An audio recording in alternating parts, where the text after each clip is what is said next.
golden opportunity to say something. बड़ा दुश्वार काम है किसी इमारत की बुनियाद का पत्थर होना। ये जो वक्त सजाई गई है इसकी बुनियाद के पत्थरों में आपने मुझे भी शुमार किया है, इसके लिए बहुत शुक्रिया। मौजूद इंटरव्यू से कल एक शेर मुलाजा फरमाया है और ये शेर शाह की एक सोच भी थी। बोलिए कि हजारों ख्वाहिशें ऐसी कि हर ख्वाहिश के कम निकली, बहुत निकले मेरे अरमान लेकिन फिर भी कम निकले हजारों ख्वाहिश।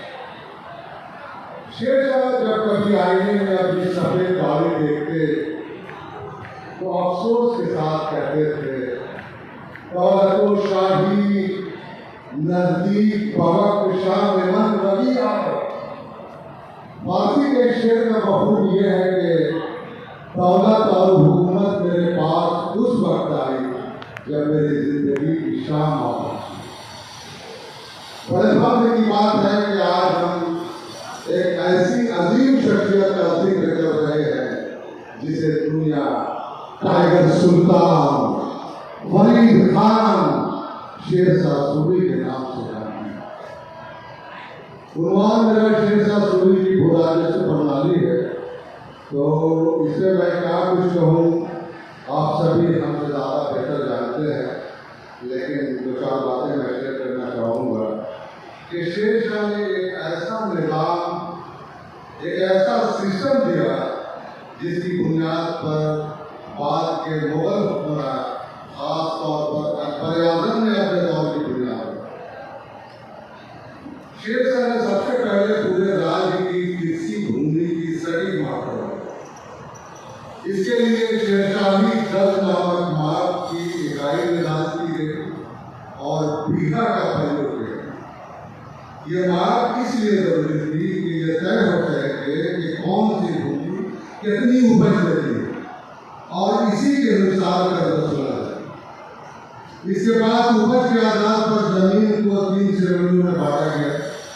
पहला ये कि उत्तम, दूसरा ये कि मध्यम और तीसरा ये कि कमजोर।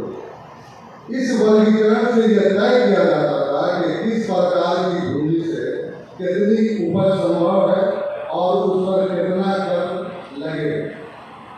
शेरशाह ने उपज का औसत मूल्य तय करने के लिए 3 वर्षों की उपज का औसत किया और फिर कर निर्धारित किया।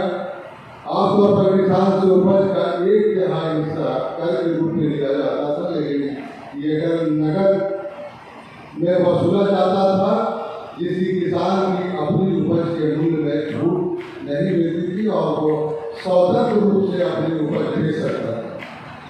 बाद इसके किसानों के साथ लिखित समझौता किया जाता और उनको दस्तावेज दिया जाता, जिसे पट्टा कहा जाता है, जिसमें जमीन की जानकारी और कर की मात्रा स्पष्ट रूप से लिखी होती है, जिसे कबूलियत कहा जाता है, जिसमें वो कर भरने की सहमति देता था। इससे व्यवस्था में पारदर्शिता आती थी और किसानों का विश्वास शासन में बना रहता। शेरशाह ने राजस्व की निगरानी के लिए काबिल और तजुर्बेकार अफसरों की एक टीम बनाई, जिन्हें सख्ती से हदायत की कि किसानों के साथ किसी की ज्यादती न हो। अगर किसी आपदा की वजह से फसल बर्बाद हो गई हो या कम हुई हो, नहीं हुई हो, तो उनके टैक्स में कमी या माफ देने का भी उनका प्रावधान। शेरशाह की इस प्रणाली से राजकोष तो समृद्ध हुआ है, साथ ही किसानों को भी राहत मिली और उन्हें ये भरोसा हुआ कि राज्य केवल कर वसूलने वाला नहीं है, बल्कि उनके कल्याण में भी रुचि रखने वाला संगठन है और बहुत खुशहाली। इसलिए हम कह सकते हैं कि शेरशाह सिर्फ एक योद्धा नहीं, वो एक कुशल प्रशासक, एक कुशल दूरदर्शी सुधारक और एक जनता के हितैषी शासक। उसकी भू राजस्व प्रणाली भारतीय प्रशासनिक इतिहास में एक आदर्श उदाहरण के रूप में दर्ज है, लेकिन इन सब के बावजूद जब मैं किताबों का अध्ययन करता हूँ, मताला करता हूँ, तो मताला करते वक्त ये पाता हूँ कि टाइगर सुल्तान फरीद खान शेरशाह सूरी का इंतकाल हो गया। मर गए नहीं रहे तो मैं डॉक्टर जावेद इकबाल को मानने के लिए हरगिज़ तैयार नहीं है कि ऐसी शख्सियतें असल में मरती हैं। नहीं, वो कल भी जिंदा थे, आज भी जिंदा है और जब तक दुनिया रहेगी जिंदा है। अंग्रेजी का एक जुमला है कि the big personality don't dead, he is immortal. वो कल भी जिंदा थे, आज भी जिंदा है, अभी भी जिंदा है।